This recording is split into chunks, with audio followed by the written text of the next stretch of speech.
Namo tassa bhagavato arahato samma sambuddhassa.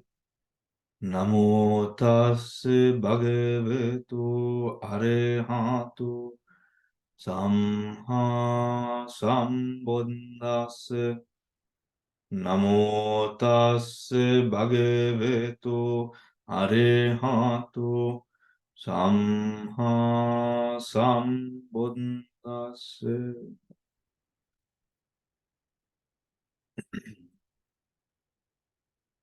Good afternoon, everyone.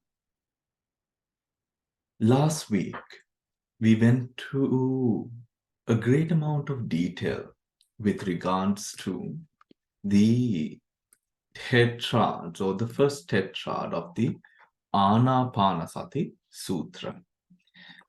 I like this chart very much because the Anapanasati Sutra, as per the Satipatthana, is so very well divided and shown in this chart that it is very easy for any yogi to quickly recollect where this is from.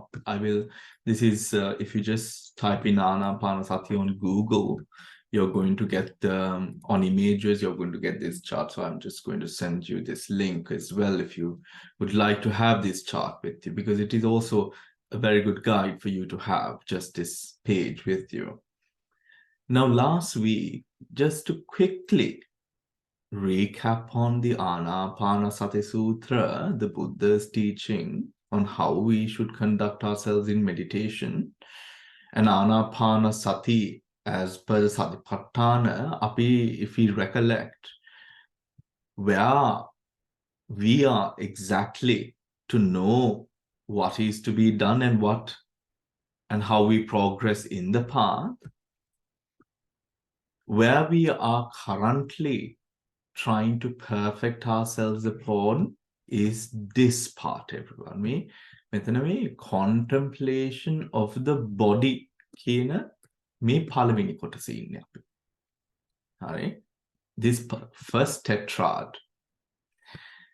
Now, I know, in the previous weeks, I have gone into a great amount of depth with regards to the Paramatthas and the Kalapas and the Dhatus and all of that, which is very good for all of us to know and to aspire to practice, of course. But I also have come to understand of the importance of focusing on those little things we assume is little, but we experience and come through when we are in the practice. So I thought that today's class, to pick up and continue from where or what we studied in the previous week, we could discuss the first tetrad with a finer bit of insight on how we deal with the tetrad or the parts of the tetrad in real time. In real time. So, let us take the first tetrad. Now, within this tetrad, what we have is, what happens in this tetrad is we know we develop concentration. Right? We develop concentration. Some of you might ask, but you said this is part of the Satipatthana, right? Isn't Satipatthana Vipassana? Yes, it is. However, to practice the Satipatthana, we need the foundation of a good samadhi, or the skill to maintain the mind within one object, right? Which is by de facto, that is a place that any meditator would fall into when they start practicing meditation or vipassana. They will fall into a situation, or they will come into a situation that when they start the practice where they will go through the motions of not being able to sit for a long time. There would be at certain times a bit of anxiety and unsurety, rather, unsurety that will I be able to meditate? Will I be able to sit like this? Won't it hurt? Those unsureties come up, isn't it? Right? Naturally, for a person who is inexperienced, such thoughts are natural. I think we experience these thoughts when we endeavor or when we come to adopt practices that are foreign or novel to us. Right? So naturally. However, starting from there, I want to start from that place today, where we are sitting down, and how do we deal with the first tetrad in real time whilst that struggle is occurring. So any meditation teacher, or most meditation teachers within the Theravada tradition or in the Vipassana tradition, would tell you to observe the breath. Now we sit down. We sit down in a manner where the back is supported. We are comfortable, but we are not dependent wholly on the comfort. But we come into a position where we could, or we know that we will be able, or the body is for that moment well supported. In making that determination and sitting down for the meditation, we cross the hurdle of the seat, asana vijaya, right? When you sit, when you know how to sit properly, right, there is a sense of balance of mind as well, which comes into the practice there, where the mind is not too worried about the comfort. The mind is confident about the seat. The mind is confident that the body will be able to endure this time of meditation practice. So the first hurdle that our old teachers always say is asana vijaya. First, you have to conquer the seat, right? Conquering the seat is a physical and mental process right there, where we come into a state of balance at the seat, because we know if we are looking for that comfort of the seat, all the time we'll be thinking about changing the posture. What would be better? Moving a little bit more. But when we sit down, we should be able to leave the body there and continue with the meditation part of the practice. And the starting of that is the attitudinal balance that arises for you to achieve a state of balance with your body posture. With your body posture. The lungs open, the chest wide and open for airflow to be proper. The buttocks supported in a manner that the spine is supported as a result. The legs not fully encumbered by the pressure of the pillow under it or the cushion under it. So the pillow supporting the buttocks area and the thighs resting on the mat. Or if it is a chair, not going too backwards to have a state of balance. Your legs, if you're sitting on a chair, always in front of you, not under the chair, because if you do fall asleep unknowingly, you could endanger yourself by falling frontwards, which actually recently happened at one of our meditation sessions. Right? So to avoid that, always keep your legs in front of you, stably on the ground, should you be sitting on a chair. And before you close your eyes, you are aware of this posture. You are proud of this posture. This posture is held with some sort of regard as we close our eyes and go into our meditation. Now, when we go into our meditation, the first attribute that we bring to mind is letting go of the past, letting go of the future, and bringing ourselves into the present moment.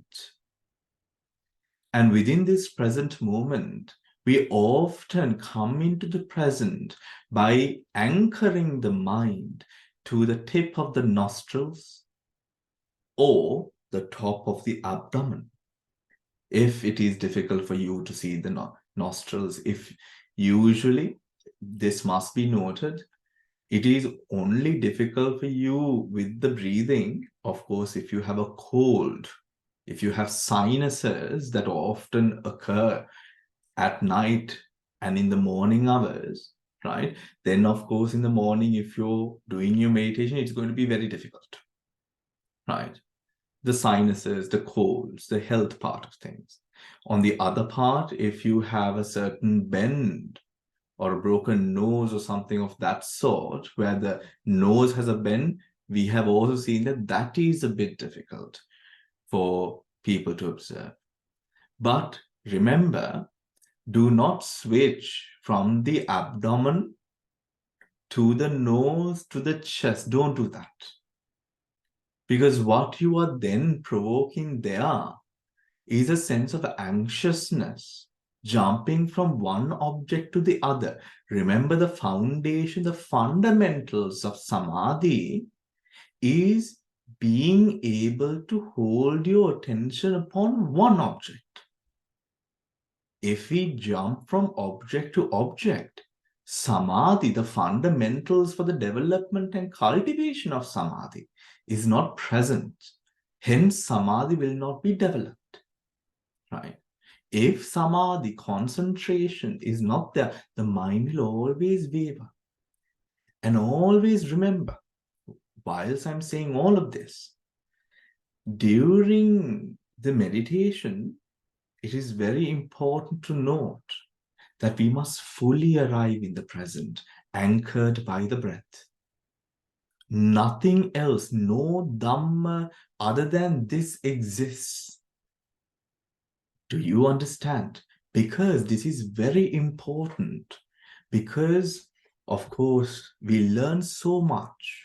And in our classes, we discuss so much. We discuss meditation experiences that you would be able to experience in the future, with the intention of inspiring and motivating you and keeping you with the practice. I also recognize, but in some manner, that could also be harmful if the meditator is looking forward to those experiences. Do you understand? Right? So I want to make this very clear. When we say letting go of the past, letting go of the future, you are letting go of all that you have learned. In a manner of logic, you're letting go of all of that thought.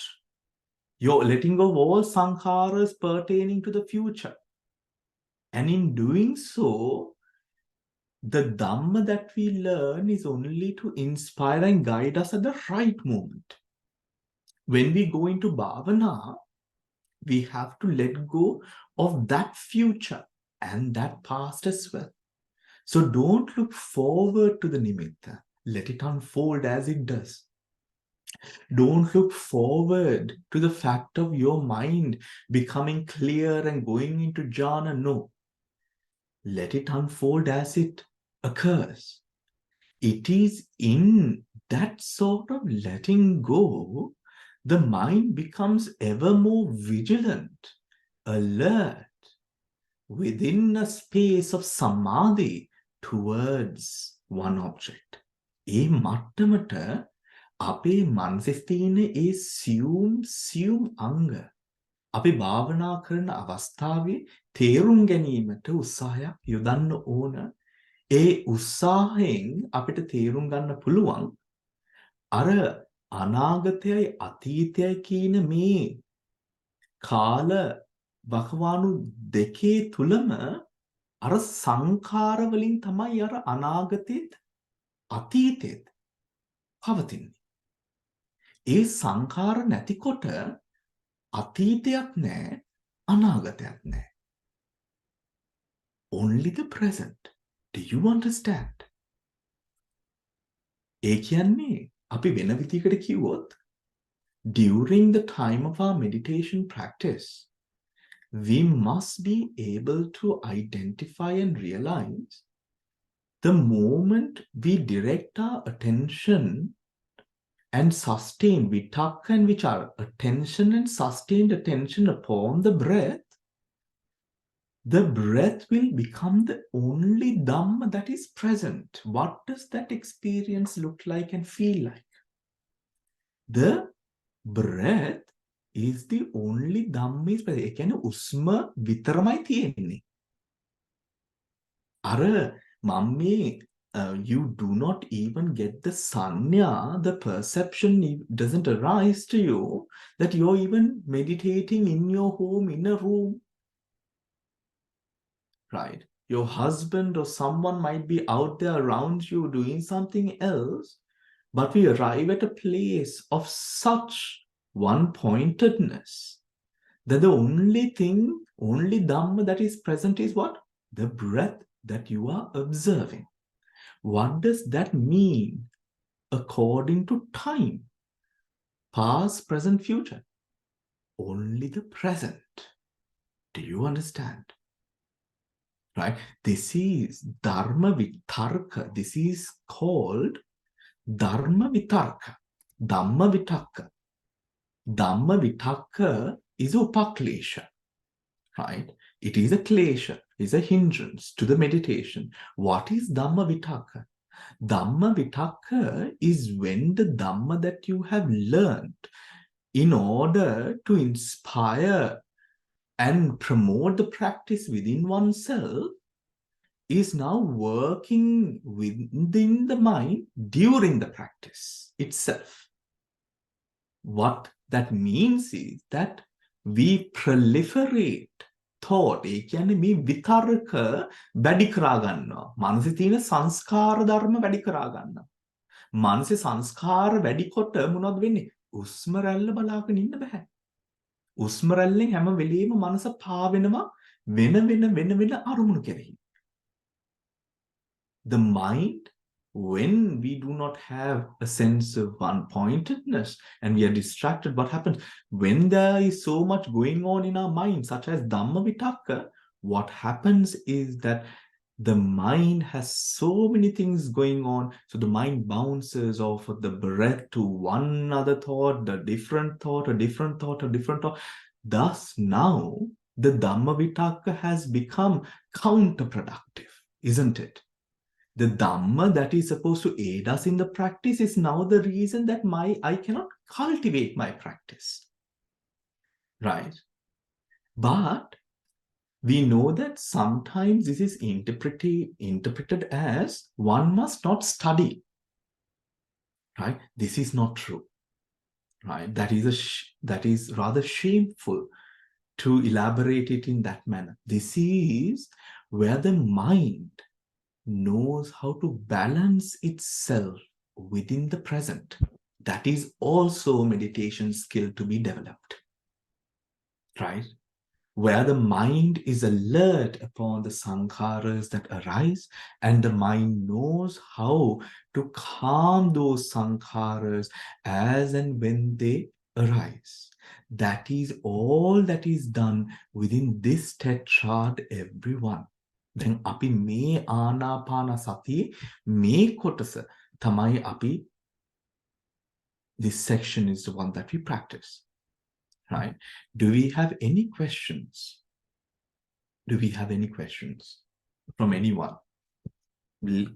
Please do not feel shy to address any questions as to what we discussed just now. Oh, Sujata. Yes, Bhante. Now, throughout the sitting position, should we be barefooted? Well, Sujata. Yes, Bhante. Whatever that is comfortable for you. Now it is winter for us. Yes. Okay. So having socks on, right, is something that makes us a bit more comfortable. Yes. In countries that are hotter, they might prefer to be barefooted, right? Yes. But whatever that it is, right, remember the attention is upon the breath. So of Yes. course you have to be wrapped appropriately and you must be warm and comfortable in order that you can bring your Concentrate. attention to the breath. That's right. Thank you, Bande. I want to clear that doubt. Thank you very much, Bande. And in that journey, we must not be attached to creating the perfect circumstance as well.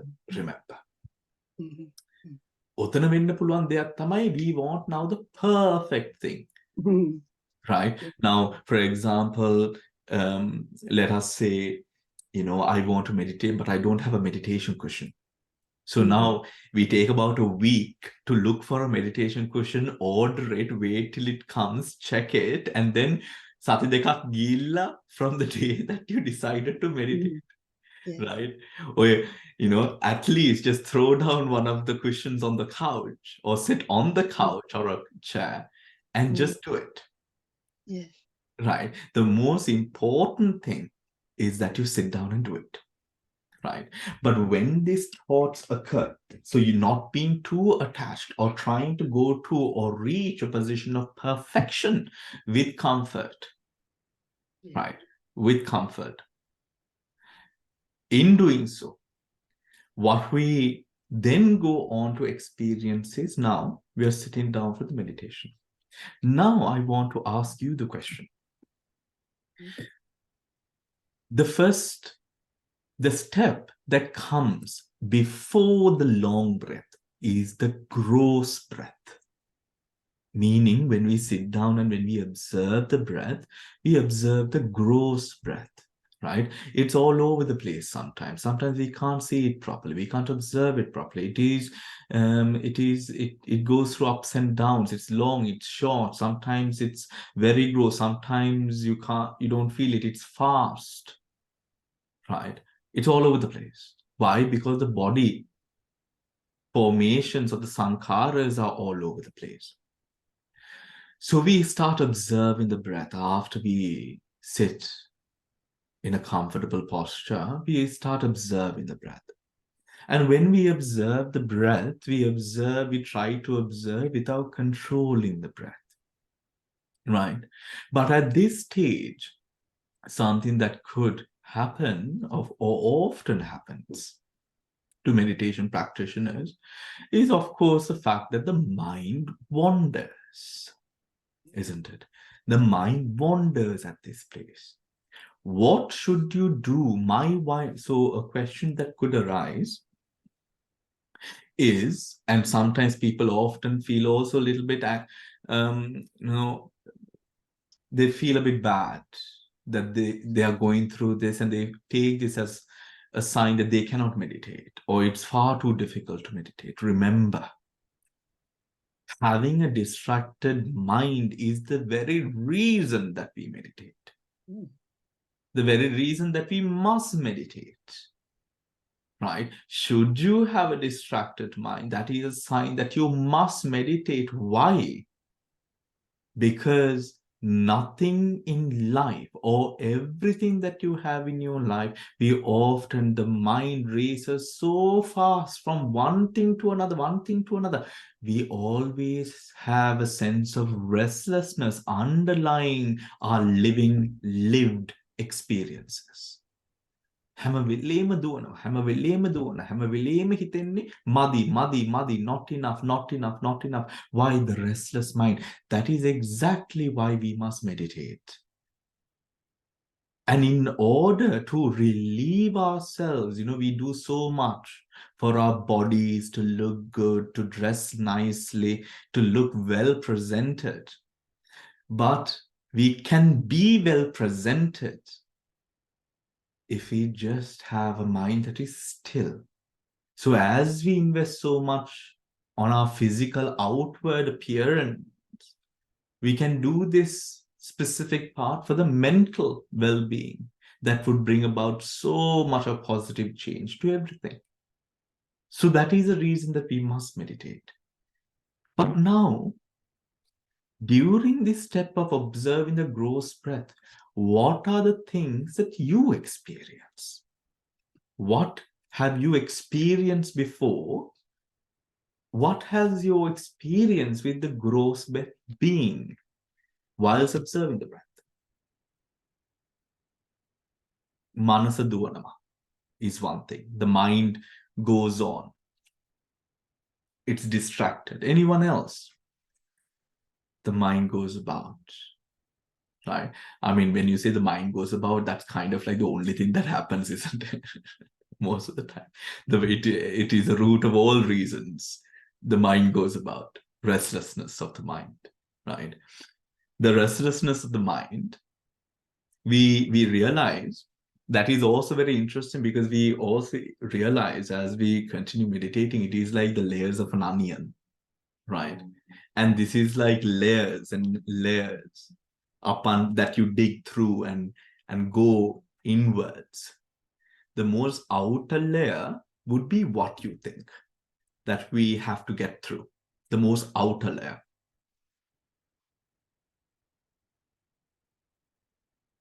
What do you think? Anyone? The most outer layer in the meditation that we get through would be the seat. Being able to sit, the physical part, isn't it? The most outer layer, the first part. Sometimes we struggle so much with our sitting, we can't sit properly. So we don't even get to observe the breath. So the seat is the most outward layer that we come across. Then what do you think? The seat. The seat, the physical comfort regarding the seat, mind and matter regarding to the seat. ඊට පස්සේ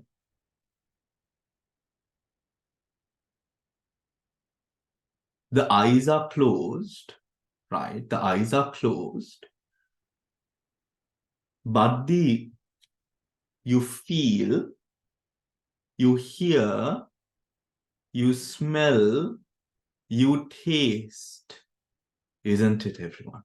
And if you're very attentive, you will also see the silhouette of light changes through the lids of the eye. මොනවාරි අල්ල ගන්නවා අපි. මොනවාරි අල්ල ගන්නවා. So එතකොට as we meditate there, the problem there becomes what we hear, what we smell, what we taste, what we feel, and what we might see through the silhouette of the eyelids. Right? So what is this called? This is called the 5 sense bases. Calming the 5 sense bases. How do we calm? Do you understand this? This position. Meaning, when we sit down, we see these as distractions. But the distractions are really the eye, the ear, the nose, the tongue, the body bases cognizing, taking data, isn't it? Now we know that we can only take data when the mind is taking data, or the mind wants to take data. The mind cognizes. Panchadvara Vajana Chitta is a mental chitta. So when the mind wants to cognize information, it cognizes information. When we are looking for things, when we are out sightseeing, being touristy, right? When we are looking, we are smelling, we are tasting, right? So you see, when you're a tourist, right? You're looking, you're searching, you're looking for that experience. What is that? The 5 sense doses. Now, when you're meditating, the first thing that we then see, these distractions, you see as the eye, the ear, the nose, the tongue, the body, and the mind. Right? When some sort of impingement occurs upon these 6 sense doors, we take it only, we try to adjust our attention in a manner. When we hear a sound, let us think someone in the house is talking, and you're hearing this sound vibrating through the walls or the floor, or the air or whatnot, and you're just feeling it, right? You're hearing it. This, now you hear, you know exactly who it is who's talking, right? You might not understand what is being spoken, but you know there is something being spoken and you know who is speaking, right? Who is speaking? Through the hearing. Now there you need to adjust, like tune in the radio.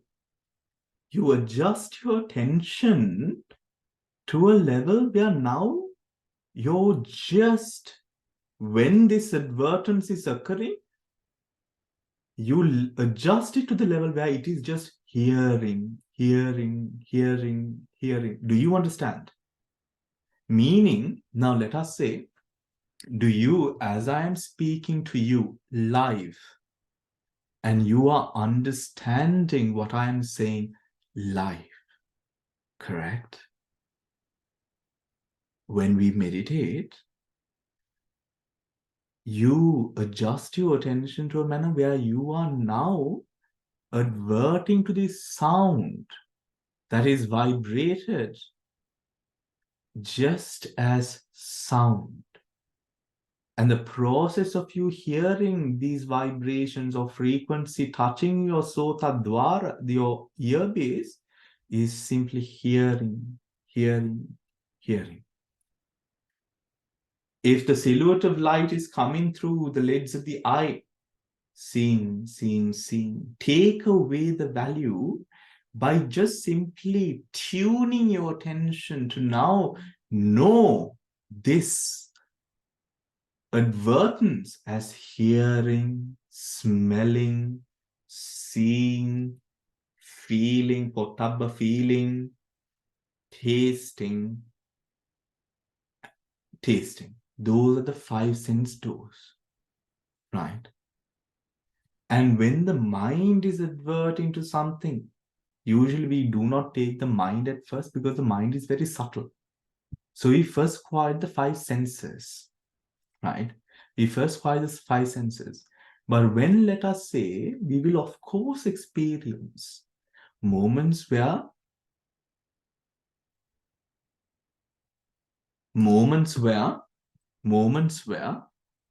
so Cam is asking, so not trying to understand, process it, just yes. Not trying to understand, noticing it now. Don't put it as data, put it as a function of adverting, which is seeing, hearing, feeling, tasting, smelling. The 5 functions, right? Just that. And let it go, right? Let it go. Sometimes there can be occurrences where, now I remember, when you're meditating in an Asian country where we go through very hot spurs in the summer, very, very hot spurs, it is very uncomfortable to sit through the day, especially after midday. It is very uncomfortable till about 4-5 o'clock in the afternoon, where the sun starts going down. It's very uncomfortable, very hot. You're sweating buckets, right? So it is by no means easy. However, and also midday means the monks have eaten, so our tummies are also full, right? So it can be a very difficult experience to go through midday up until 5 o'clock. And how do you meditate? You realize that there is nothing that can be done. We cannot change the temperature. We cannot stop meditating, right? We have to simply give in to what is, and you give in so much and just simply let go of seeing it as uncomfortable and tune it to the tune of just Tejo, fire element, right? Water pouring down, sweat, the apo, the elements, the 5 elements, the 4 elements, and just put it down to that and let go and come into the anapana. When you do this constantly and enough, as your skill increases, the sleep impatience, even the feelings you begin to realize and now be able to let go of. Right? Observe and let go. Hearing, smelling, feeling, all of those five sense bases, activities of the five sense bases. And let go by coming where? Coming to the breath. Being with the breath. Right? Now, that is the five sense doors, right? Chakku, Sota, Ghana, Jibha, Kaya. Eye, ear, nose, tongue, body. Right? And its related sense objects. Now the mind.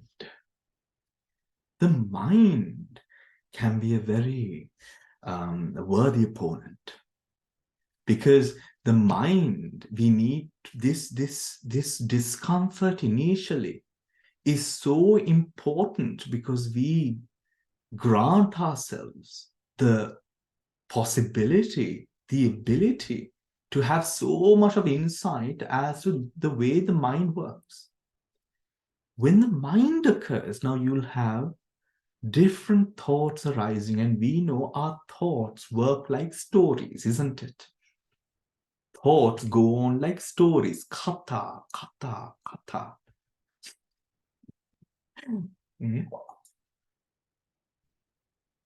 Our thoughts work like stories.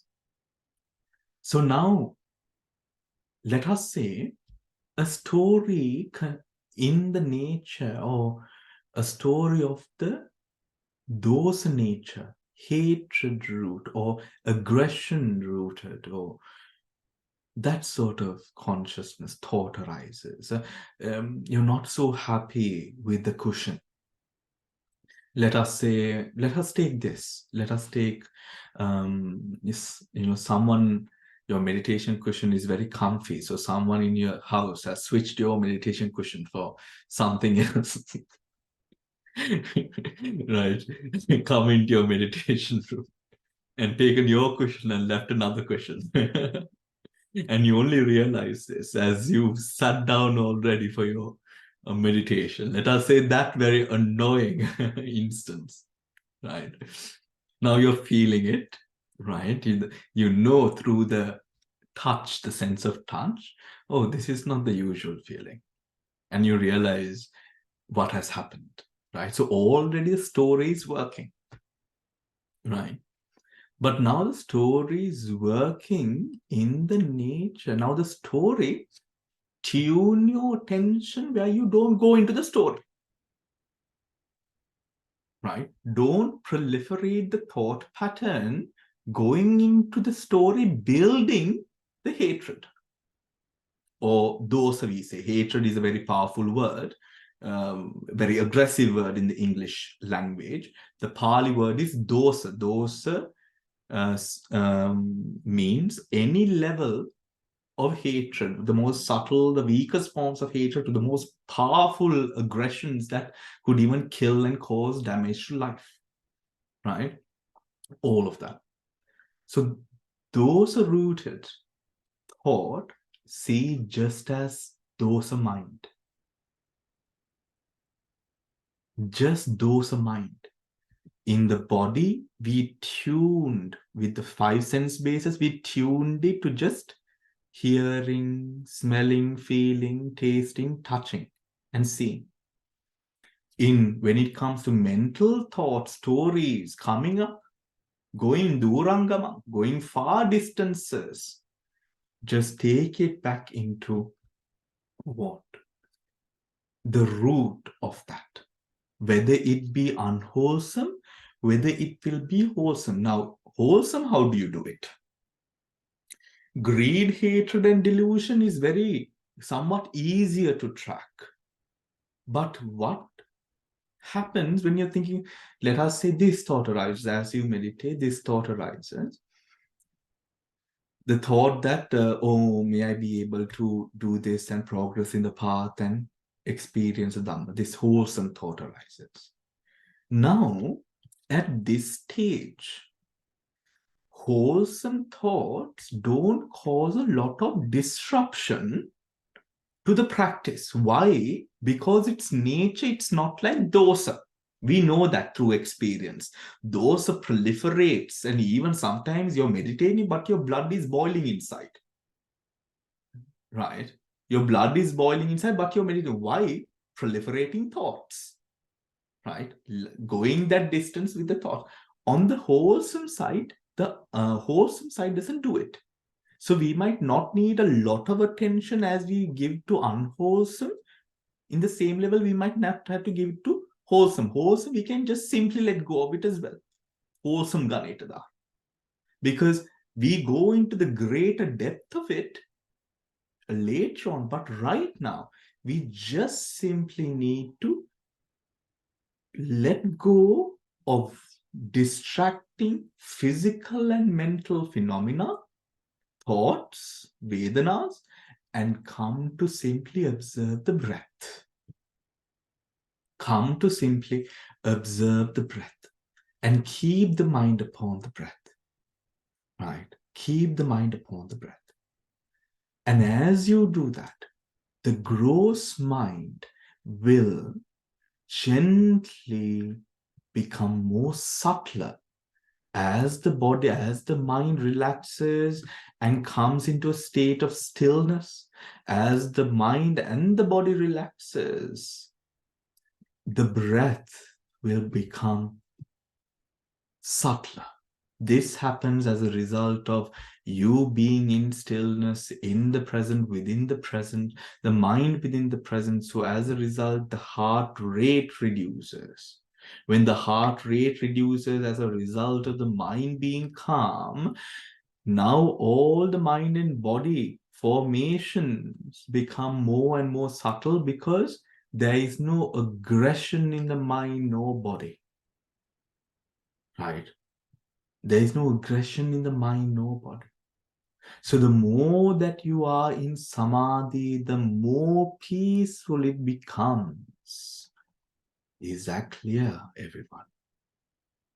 In that stage, now the mind sees or starts seeing that subtle breath as the long breath it appears.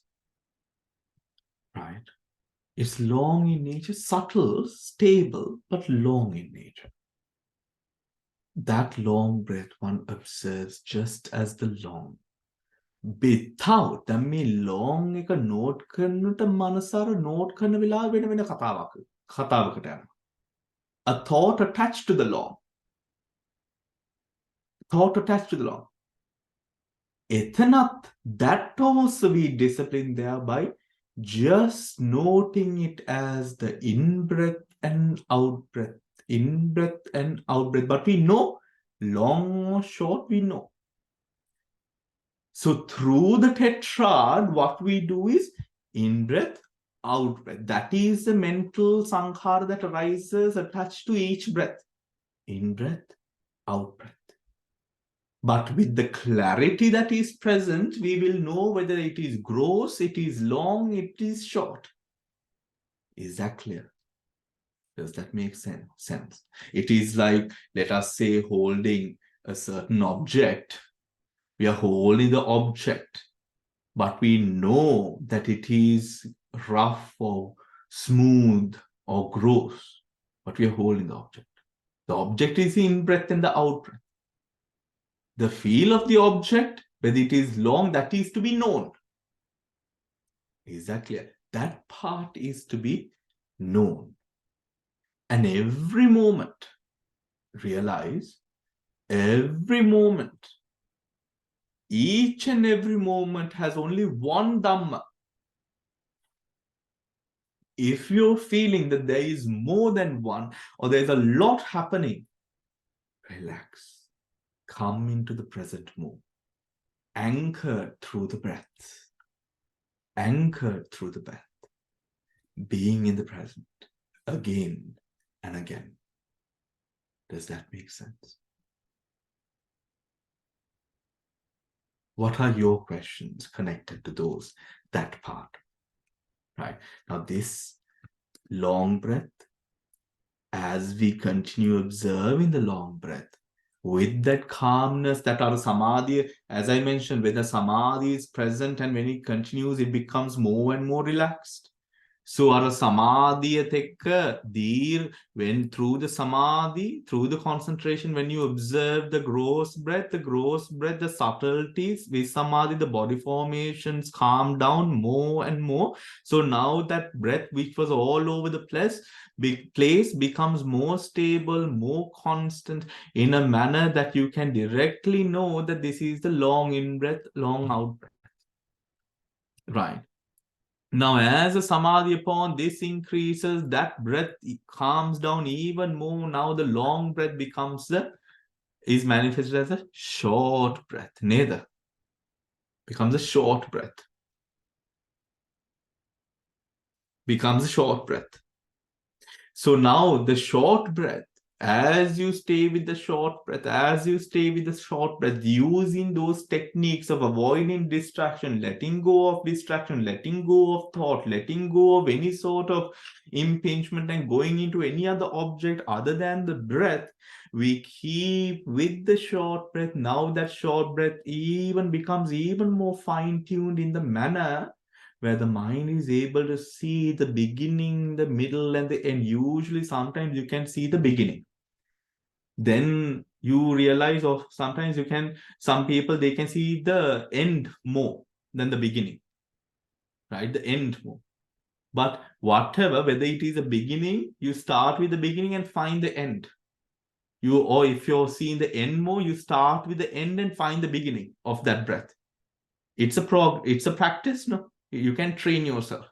And then when you get the beginning and the end, or sometimes for some, they get the titi moment, the breath is going on, they can't catch the beginning moment, they catch the middle moment and the end.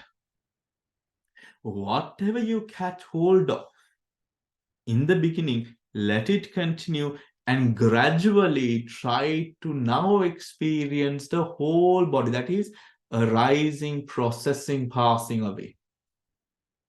Right? This is when your mind is able, now see, the mind is getting fine-tuned as we go ahead, isn't it, everyone? The mind is getting fine-tuned because the object of the mind is gently, gradually progressing towards a small and finer object. The mind is being sharpened because now the mind is focusing and being with such a subtle object. Is that clear? Those destructive thoughts have to be known as just hearing, smelling. That part is important. That practice is what we later on practice as Indriya Bhavana. Right? But that Indriya Bhavana can also become so helpful to tackle these issues of distractions that occur. Knowing that these distractions are nothing more than processes proliferating tanha, greed, and avidya, ignorance. Why is it called tanha and avidya? Why is it called so? It is a very popular example within the commentaries that the world is like a magic show. Right? The world is like a magic show. What this world that we experience. But when we go to a magic show, we know that it is a magic show.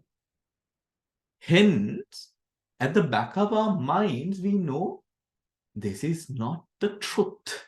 It is a show. The magician is playing a trick on our minds, on our senses, making us see something happening in front of us in a manner that he wants us to see it, but is not the actual gospel truth of the moment. The world is a show, a magic show. Should the attendees think for a moment that this magic is real, that is where the participant or the observer is in absolute delusion, not seeing that this is not true. This is just a magic show. The meditation, the insight, shows us that that story that proliferates in our mind and what makes everything far worse than it is, or sometimes far better than it actually is as well. Something so grandiose, both in the negative and positive side. That story is like that magician's show. That story is like that magician's show, right? Showing us an image of something. But we, as the participants or the observers of this show, must know that this is not real, that this is a show. And beyond this visual, beyond this experience, lies a deeper, or lies, not a deeper, but lies a more ultimate truth, where it is not so much as fascinating or arduous as that show might have first showed us. In letting go of that, or letting go of that is important, or knowing that this is a magic show is important in progressing into the next steps. But this, do not be afraid. This does not mean that you will not be able to be at the show, but you will be at the show, but you will not be fooled by the show. That's the difference. You will not be fooled by the show. Do we have any questions?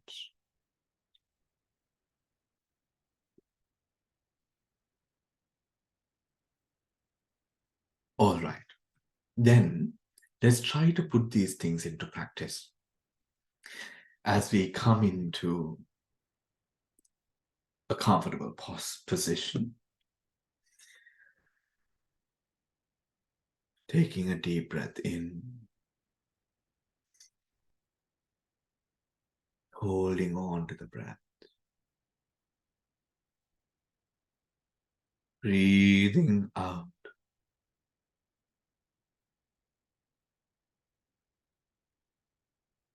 Deep breath in again, holding on to the breath, breathing out, relaxing, relaxing, relaxing, putting aside the past, the future, coming into the present, letting go of all sankhara as we guide our attention to the breath, observing the breath, observing the breath, being with the breath, being aware of the gross breath, letting go of anything and everything that makes it gross, the thoughts,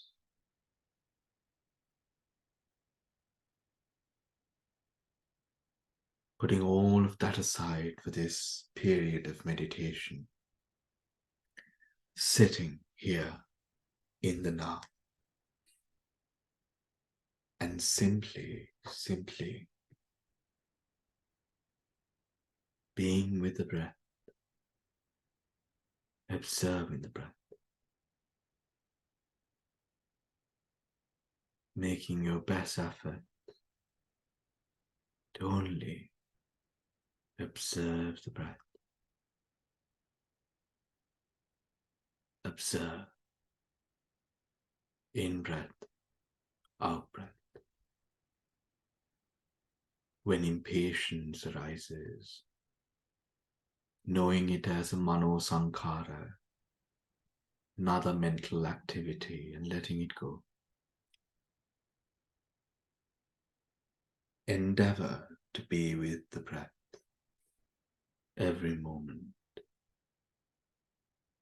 In out.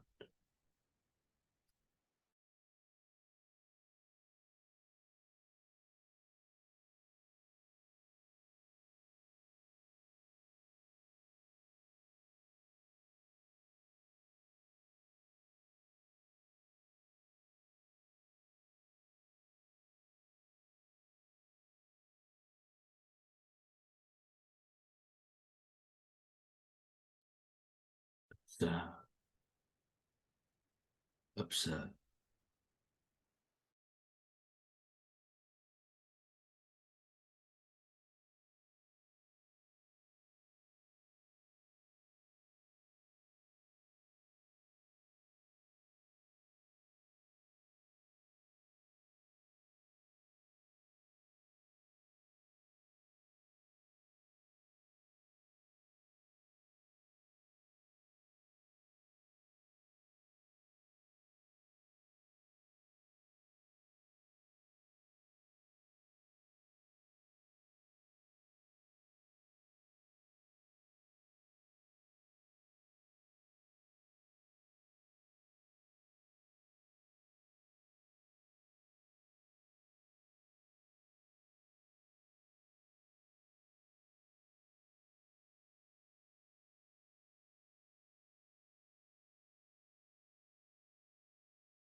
Gently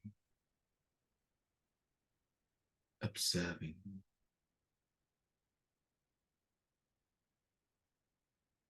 progressing through the long breath to the short breath.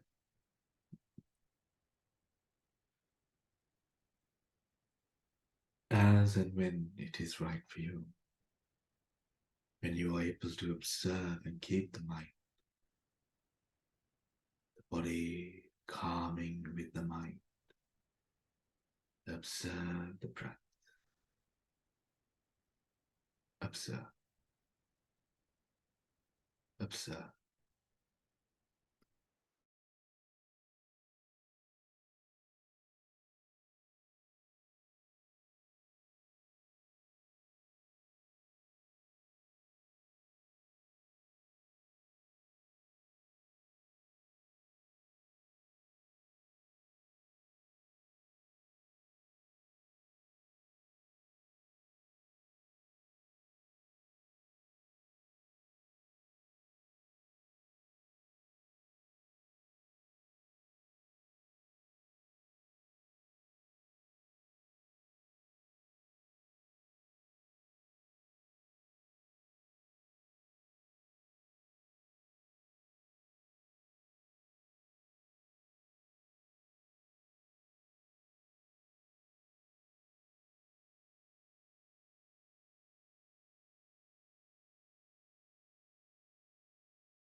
Observe. Observe.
Can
I have your Indian phone, please, now? Oh, dinner one. That is, you know, and that is their mind.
Yeah,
so let us see.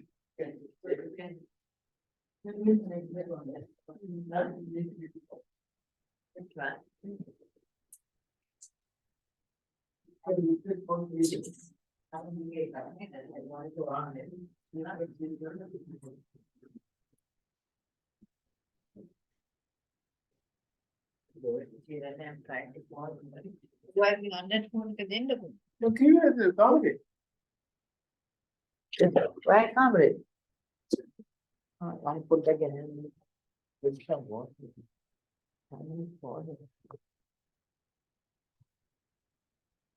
You're trying where the other.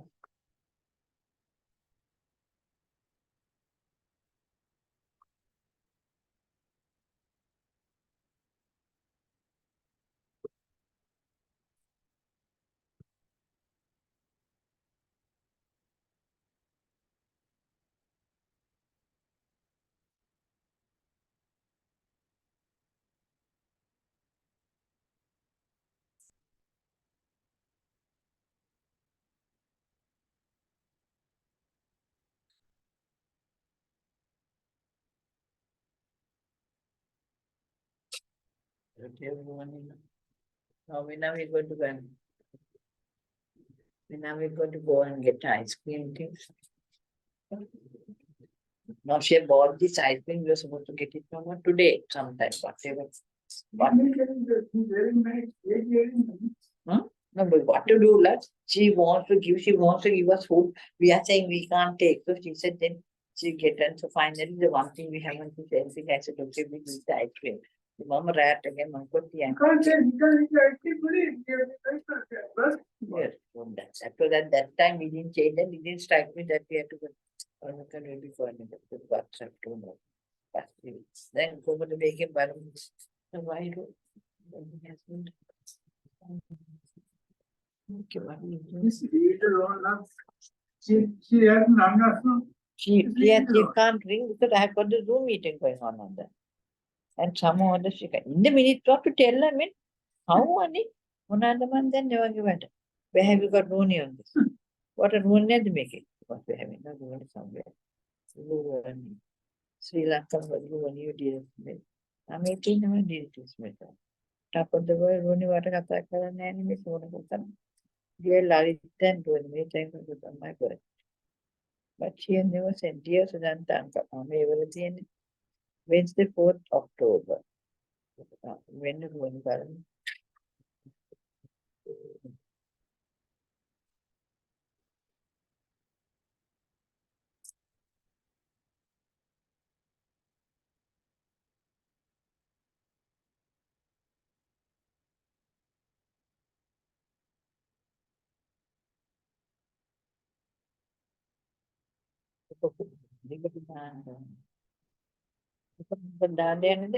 He's already there.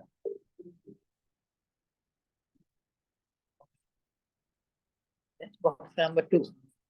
Someone will put a Your shoes are there. Okay, rice cooker is there. Green hair dryer is there. Iron and plug is now number 3. Now cooler box is there, the slippers is there, cassette play is there 7, aluminium puja trays are just there 8 only there.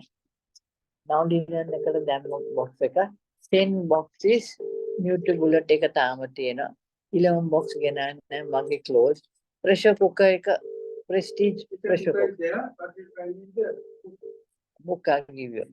Then that is 12. Then 13A and 13B are the clothes lines. 14 is the oven. You know, in the 14 is the oven. 15 are the hangers.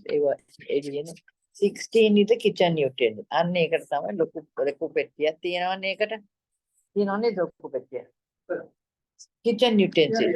ඒකට ඕන එකක් 16 දෙක 16 and 17. 2 big boxes තියෙනවද අපිට? Yeah. Oh, that's one. Where's the other one? Because we have used one, for the dinner. We need another one. Yeah, we can get. 16 and 17 are kitchen utensil, right? Then 18 is a plastic container, which then 19 is a container, is a cleaning material. Cleaning materials are at the one. You can maybe take a speaker. Huh? We can put the iron and the hair dryer. This girl is not answering. She's always distracted. No, it's not distracted. I have promised her. And I said, when I come. She must call you, no? She can't call me. Now, Mama make a Zoom meeting to the cadua. And she doesn't answer. I don't know what Ruani. Hello? Ruani, Hello, were you trying to yeah. No, I don't know, Ruani. All our phones have got mixed up. So sometimes they get connected. Yeah, can you hear me? Can you hear me? Yeah, okay, I'll increase it, and this is my local phone. Can you hear me? Can you hear me? In the balance, yeah, just a minute. Now can you hear me? Can you hear me? Ruani? It's a little bit. Yeah, anyway, that's the maximum I can speak, but I'm shouting and I'm keeping it there. Okay, can you hear me now? Okay, because I've come near the router. Now, Ruani, we also have been out, and the thing is, today we were planning to come to Mandi, but all our plans failed because Nada told us. Now, Hello? yeah, can you hear me? Can you hear me? Can you hear me, Ruani? Hello? Yeah, I can hear you. Can you hear me? No, you can't hear me. If you can't, I'll cut off and ring again. Okay, I'm going to go into the store. Can you hear me now? Yeah.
Gently.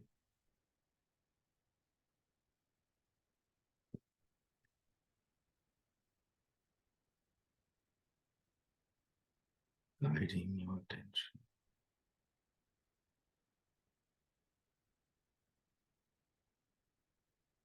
Recollect the aspects of the practice.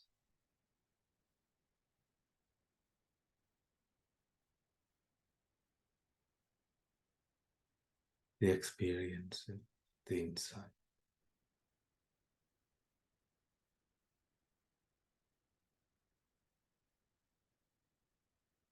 What we could learn from this session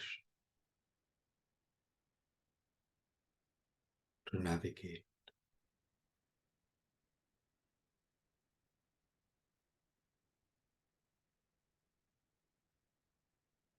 through the practice.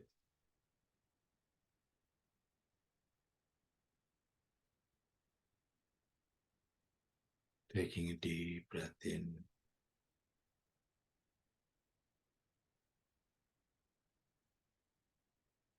Center.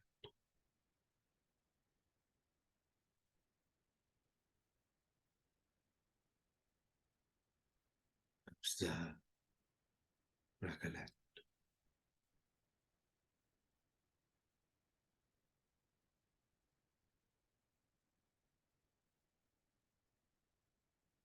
Gently. Gently.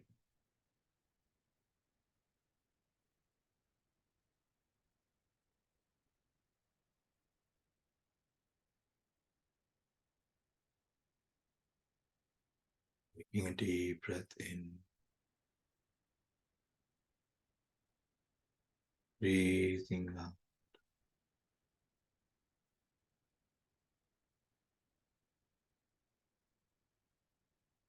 Aware of your surroundings. Gently.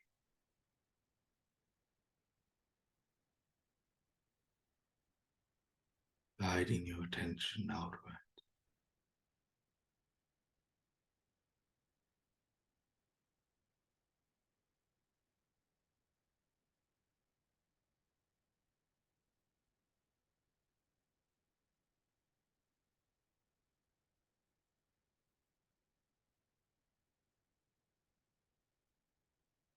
And when you're ready, opening your eyes and awakening to the present.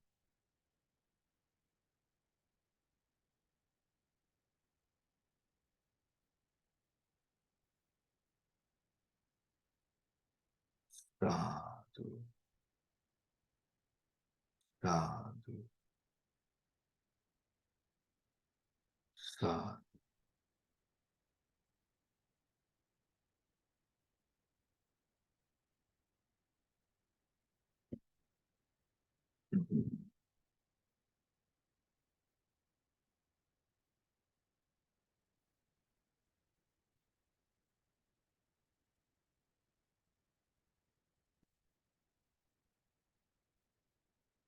All right, everyone.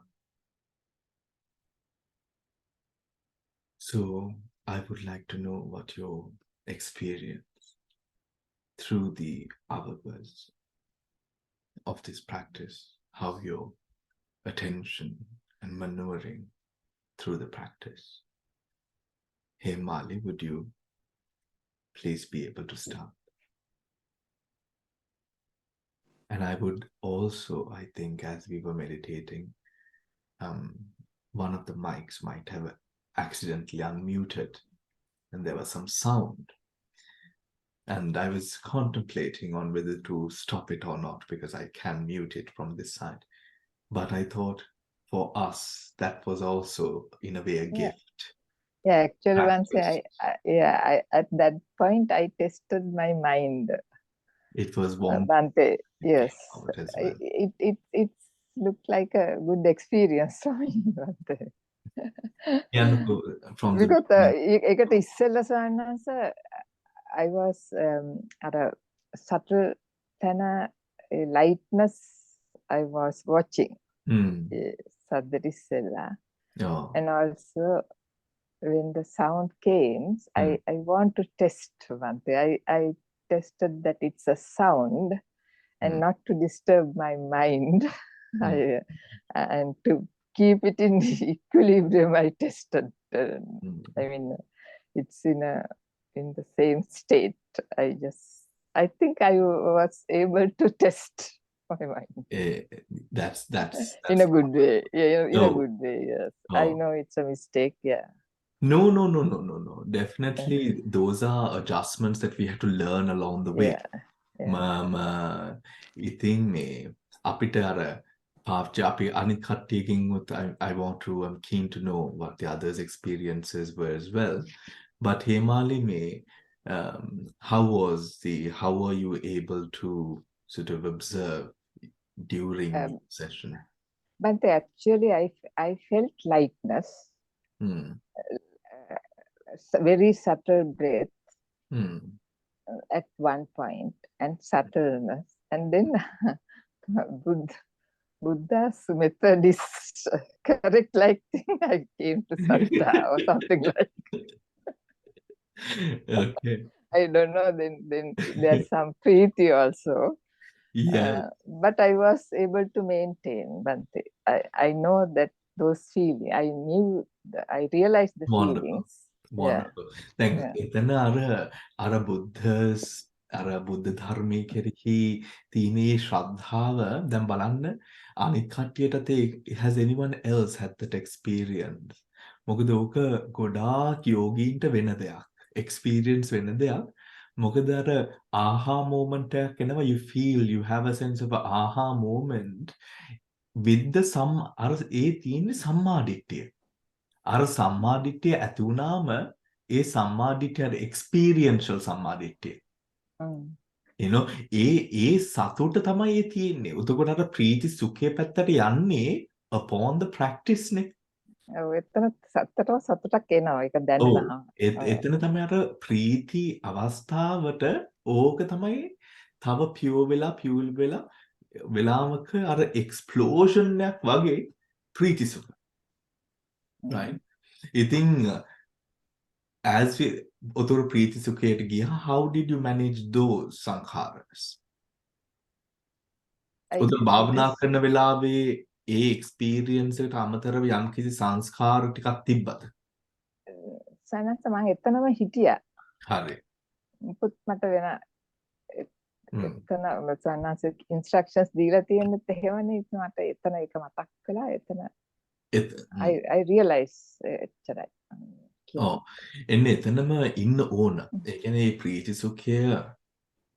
සුඛය ඉන්න ඕනි කියලා කියන්නේ ඒ ප්‍රීති සුඛයත් හොඳට වදින්න, ඒ කියන්නේ හොඳට අර ප්‍රතිබද්ධයක් ඇති වෙන්න අපි මේ පාත් එකත් එක්ක as we experience the full breath, remember priti sukha is a mental attribute arising because of the samadhi. So we must also know priti sukha, because when the vipassana might at times, when it gets difficult to practice anicca dukkha anatma, it is otakotara ප්‍රීති සුඛය දැන් නැත්තම් කියමු අපි ජීවිතේ යම්කිසි දුක්ඛ සහගත අවස්ථාවක, ඒ කියන්නේ ජීවිතේ ගොඩාක් ප්‍රීතියක් නැති අවස්ථාවක, නැත්තම් කරදරකාරී අවස්ථාවක අර භාවනා යෝගියාට භාවනාව නවත්තන්න ඕනේ නැහැ. ඔතකොට අර භාවනා කරන අවස්ථාවේ යෝගියාට නිකම් අර ප්‍රීති සුඛයට ගිහිල්ලා ඉන්න ඕන ඌමනාව අවස්ථාව යෙදෙනවා එතන. Because the yogi can go to priti sukha whilst living in a turbulent, frantic world. That is the benefit that samadhi allows. අර ඒ මනුස්සයාගේ ඒ පුද්ගලයා තුල තියෙන නීවරණ වලට තියෙන හේතුඵල ධර්ම ටික අඩුයි එතන. Cause and effect. මොකද මනස වැඩ කරන්නේ අර sensual pleasures පැත්තට වඩා අර මේ essence එකක් තියෙනවා. ඒ කියන්නේ සම්පූර්ණයෙන් sensual pleasures වලින් අයින් වෙලා රහතන් වහන්සේලා වගේ ඉන්නවා කියන එක නෙමෙයි.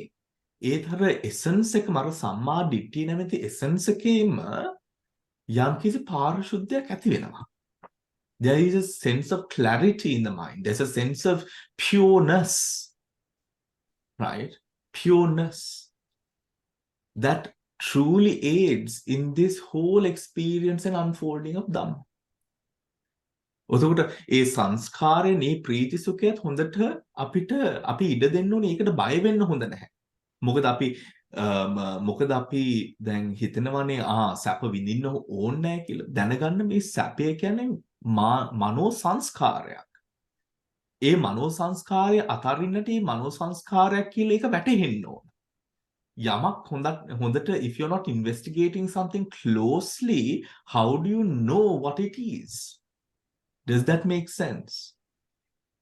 To know, to make it a Dhamma that you understand, you must know and experience that Dhamma, which is unfolding in front of you. ඒකට එක පාටම ඇති වෙන්න ගමම්ම නිකන් අපි පැත්තකට දැම්මොත් ඒකින් වෙන්නේ හැමදාම අර question mark එක තියෙනවා. එතන මේ වගේ question mark එකක් තියෙන මොන වගේ ධර්මයක්ද කියලා. A sense of curiosity, isn't it? මොකද ඒක අපිට වින්දනය කරන්න බැරි වුණානේ. A sense of curiosity. But that curiosity is of course going to have that vitaka, that question mark. But moreover, අර සමාධිය තුලින් එන අර එක අරමුණත් එක්ක ඉන්න පුළුවන් ගතිය ඊටත් වඩා වටිනවා සමාධිය වර්ධනය කරගෙන. So අර ප්‍රීති සුඛයටත් නොසෙල්වි ප්‍රීති සුඛයත් එක්ක ඉඳීමත් සමාධිය වර්ධ වෙන කරුණක්. Bante, when you think about the present moment, it's help. No, Bante. We are in the present moment, then it helps. ඔය present moment එක කඩා ගන්න තව I'm not sure.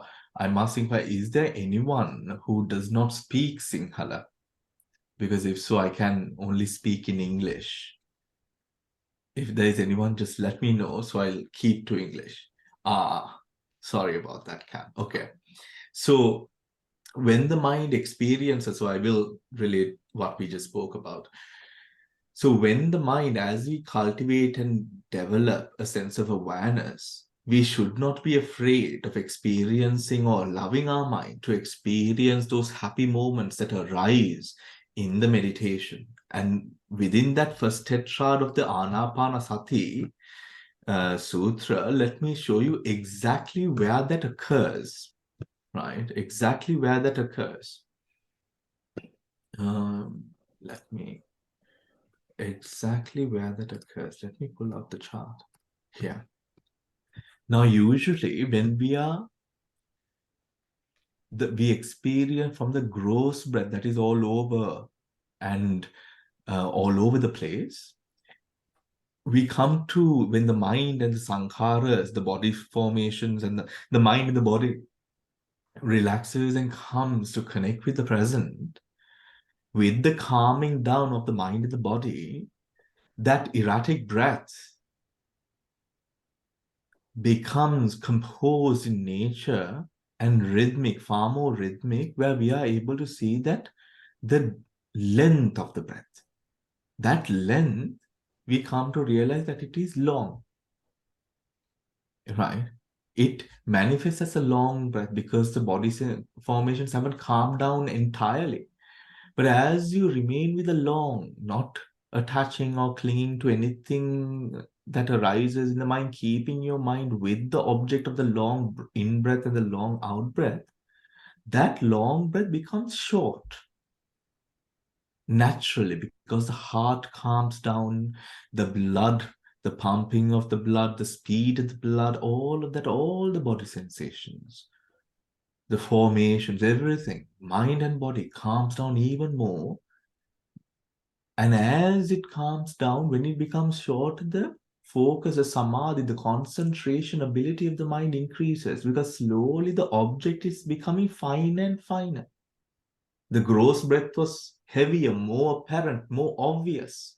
The long breath, the calm breath, the rhythmic breath is less obvious, but now you've seen it because the mind is able to tap into that observation. And then the short breath, keeping, endeavoring on whilst distractions occurred, bringing your mind back to the object, to the object, to the object.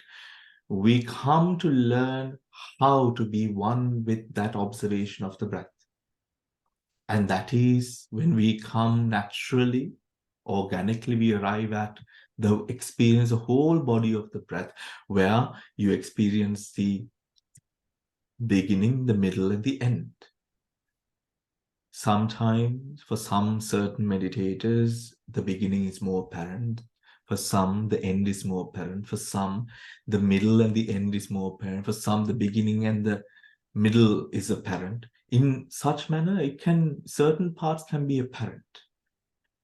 Stick with what is most apparent and build it on. If the end of the breath is more apparent to you, with every breath, the end is more apparent than any part. Okay, observe the end, and slowly you will come to see, as you're with that object, you will start to see a bigger dimension of that object. Now being able to, your samadhi flowing into the beginning and the middle and the end. Right? So let it go on that organic process. Do not be shaken or moved that you can't do it or you're not experiencing these things right now. How long do you know? The Dhammic practice is, whilst knowing this, you are not moved by this information, but you allow in the practice this to inspire and strengthen your practice, because you know exactly what you have to do and where you have to go and how the path is. It is not unknown. It is not unknown territory, right? So this should bring you confidence, and in that manner you are not moved, where the meditation is now obstructed by the same teachings that it is supposed to support. Exactly, everyone, right? Now, I must also tell you, because we live or we practice within a community of meditators, when some of the others are, or when you are speaking of your meditation practice, whilst we are listening to another's meditation practice, let us practice a sense of metta towards that person, right? Whilst we are learning from the discussion that is speared by this question, let us have a sense of loving kindness to that person, to the practice, and to all of us. The Yonso Dhamma practice, the right way of the practice is, whatever we hear, whatever we experience through the six sense bases, we practice not to be moved in a negative manner, but in the right, natural, fair, and present manner, right? So in that manner, in that Dhamma, in that same Dhamma, the practice, the Yonso Manasikara would be to have a sense of loving kindness, to not in any way let it give you, let it reflect others' experiences in the meditation, reflect upon you in a manner where you feel low or you feel higher. That is always important. Remember, the Buddha says that it is a hallucination of mind. There are three hallucinations, isn't it? Tanha, Manyana, Mana Manyana, Ditti Manyana. Right? Mana Manyana is conceit, and there are three types of conceit according to the Buddha. Thinking that one is higher, thinking that one is lower, thinking that one is equal. Right? Now, usually it is quite obvious to us through our mundane lives and the way that we've been brought up, that thinking that you are above or below a person is not very good, right? Mostly above, thinking that you're above, right? Not a good-natured thing to have in mind. However, when we think about thinking that you're low or even equal, that is when things get a little bit complicated, isn't it? But this is to say, through the practice, we progressively come to be aware of the fact that none of us are higher than or lower, that all of these things are dependent upon cause and effect. If you put the right causes, if the right causes are in support of a specific Dhamma, a phenomena, that phenomena will experience positive effects, phala. Hetu, cause, phala, effect, right? Effect. So according to cause and effect, even the long breath, short breath, whole breath, all these steps are cause and effect. Even hearing, smelling, all the 6 sensory door processes, cause and effect. In such a manner, we can bring our minds closer or into a deeper, finer level of the present moment. Think about this. When we say hearing, hearing, or seeing, seeing, cutting off the story, as we say, and tuning your focus to be aware, if we come to see this process of hearing the story as a result of many mental processes, but at one moment within this fine present, there is only one mind, chittaka, which we call a mind moment. One phenomena arises at a time. This process is happening so fast that this all seems like you're doing everything at once. Hearing, smelling, tasting, feeling, all of that. But if we bring to, while we observe in the present, just bring the sense of knowing or recollecting the fact that I am focusing upon the present and knowing that all of these are happening moment to moment, focus upon that singular present moment and let your experiences teach you that there is a finer moment beyond the story, where that moment where the contact happens, contact of the senses with the object. Up until that moment, you're able to go. But generally, progressively, we will come to that level, but use this information to suit your own level. If, let us say, anger arises, a certain sense of anger, let us say your feet are hurting, your legs are hurting, right? Break the anger by just noting moment to moment, this anger arises and passes, arises and passes. It is a mental function, just simply that. And you will see that the anger dissipates. In that manner, going into that, it brings a fine. That is how you tune it in different ways. People can have different ways of tuning it. This is one way, because with most of you, you all have learned the Abhidhamma and know that how the way within the Abhidhamma, the mind, they show the workings of the mind, how we could observe the workings of the mind, right? And so this Priti Sukha starts arising. So what Hemali mentioned starts arising more at this point, but can arise with both. With step 3, that is where those feelings, those certain mental thoughts, because you are now able to be with the long breath and then the short breath. Just imagine, everything in the world disappears and you're only with the breath, not with the entire breath throughout it, but just one moment, and that moment you experience arising, possessing, passing away. All other sankharas disappear, all other thoughts disappear, not because you have pushed it away or nothing, but your mind is so one with the breath within the present that there is no hetu, there is no cause to bring about a restless mind. Does that make sense? Right. There is no cause to bring about a restless mind. So when we get rid of the causes, then the negative effects that we fear, that comes up as a hindrance and a burden to the practice, slowly dissipates and disappears, everyone.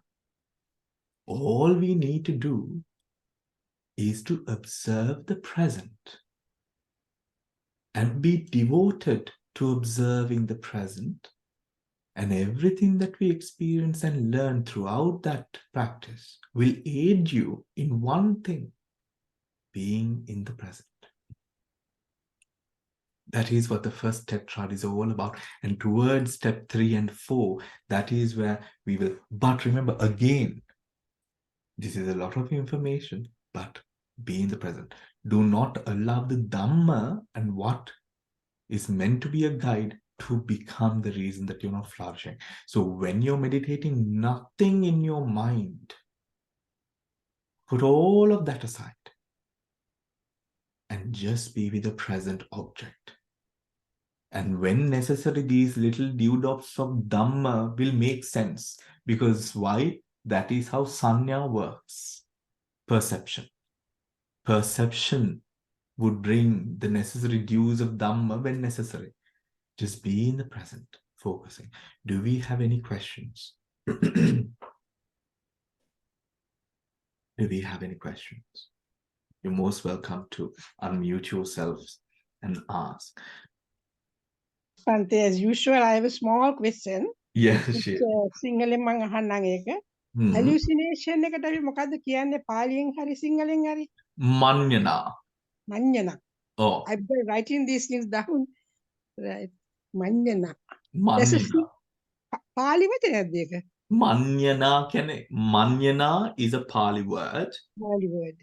Manyana means hallucination, Yes. Right. right? So it is tanha manyana, greed, hallucinations of greed.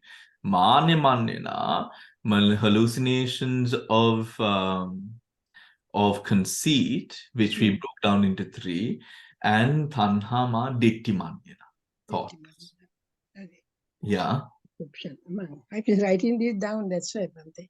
Yes. So ultimately, all that we will come to realize, or that ability or strength of having that sense of resilience through good and bad, and having that sense of oneness with the moment, will come with the understanding of cause and effect. Yeah. Not just the logical understanding, the logic or the books. The doctrine is only supposed to guide us in the path of meditational practice and awareness. That is only supposed to guide us. It is in the meditation practice that you see the cause and effect unfolding moment to moment, that our liberation lies.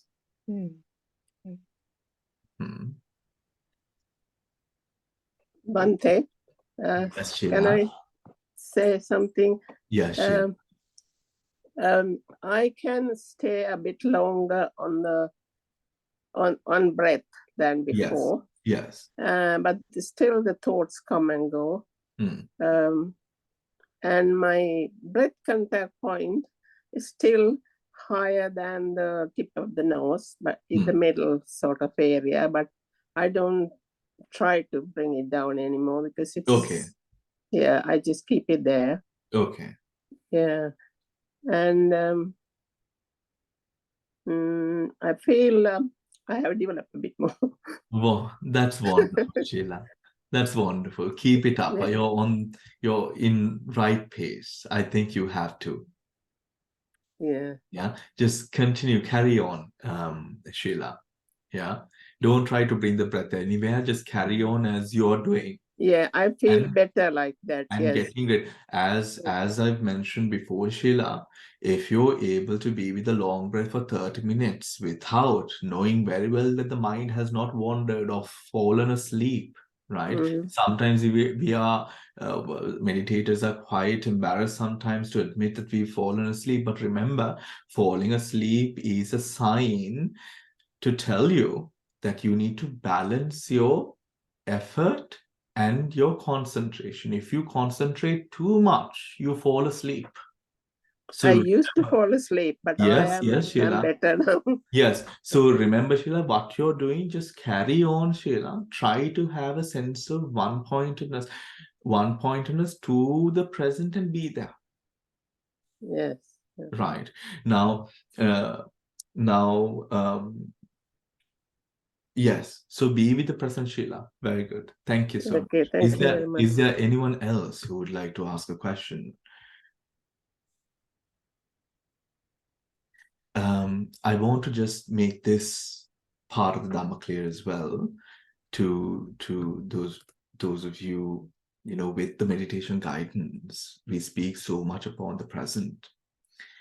And I think something that most of us, if not most in the world, not only us, struggle with is most often the sense of inadequacy, right? Because whilst we have conceit up until we attain enlightenment and fullest enlightenment, being a arahata, we have conceit, all of us. And our conceit, or the way that we hold ourselves, its mana is not just, being rude or thinking yourself, higher or lower, but mana is also, your thoughts and the way that you would hold yourself in your mind. That mana that arises when we speak about the present. Remember, gradually, slowly, it is not only within the present moment of the breath. You also realize being in the present in your life takes away that sense of inadequacy, which prompts and pushes us. But remember, do not let that sense of inadequacy govern your practice. If you do not let that sense of inadequacy govern your practice, you will go very far. Why? Because your roots are good. When, for example, let us say, as you're practicing, yesterday or today is a very good day, let us say, assume just for the discussion in the meditation. Tomorrow, when you practice, let us say that you come to experience a not so comfortable and good session. The mind was all over the place. The sense of inadequacy here is thinking or assuming, could be that thinking and assuming that the day that your mind was wandering too much or a lot in comparison was a bad day in the practice. It is only a bad day in the practice if you fail to observe that restlessness. Right? And in having that sense of sati, awareness of the present, you realize that all of these, again, it all comes down to that sense of cause and effect. The causes and effects too have their own causes and effects. So we are having this sense of vibrational flow as we move with daily life. Sometimes on a bigger scope, starting from that sense of inadequacy in this present moment, we might have a greater sense of inadequacy that we feel in the different roles of life that we play currently or have played. A sense of inadequacy with our lives, because maybe we just had a family and committed to just one singular thing, which might in perspective not seem as a great thing as some heroes out there. In the Dhammic sense, when we advert to this position in our lives, that feeling of inadequacy in our lives, we must understand that within this cycle of life, people always choose what they follow. And it is in a sense of duty and in a sense of strength that we carry out doing the things that we love or the things that we want to do.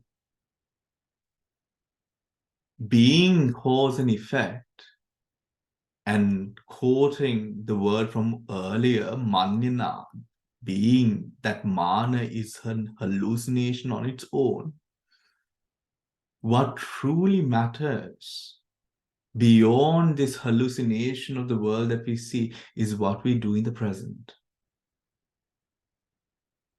Because it is in the present that luck or anything that is to do with prosperity exists. It is in the present that we take action to stand up or to give in to something. It is in the present that we do everything. Should we believe that right at this moment that we are able to make the change to be happier, then that change becomes within your scope, your horizon, your life changes. There are stories we know in the Buddhist texts which quote how people live their entire lives with merit and doing good. But because of the last moment, them having this sense of anxiety, or rather a singular action comes up to them during the time of death. It is not to say that all that we do, that it makes no sense, not at all. But the training is to be within the present. And we know the present is the only place that we exercise power. So right at this present moment, when we see reality unfolding as it does and being able to observe that, most, if not all of those insecurities with time disappear upon not just magically, but upon the reasoning of knowledge that you yourself experience in your practice. So I wish you all the very best in that path of practice. And may all of these dhammas and points that we learn push you and inspire you to understand the present even more deeply and allow yourself, over the trust that you have through the practice, you have this sense of aha moments, which makes you or develops your trust in the practice. There are times that you have to truly trust in the process and go ahead. And I hope that through the practice, you develop that trust so that you use that trust when the time comes to really take that hurdle forward in your practice as well. So do we have any other questions before we close the session for today?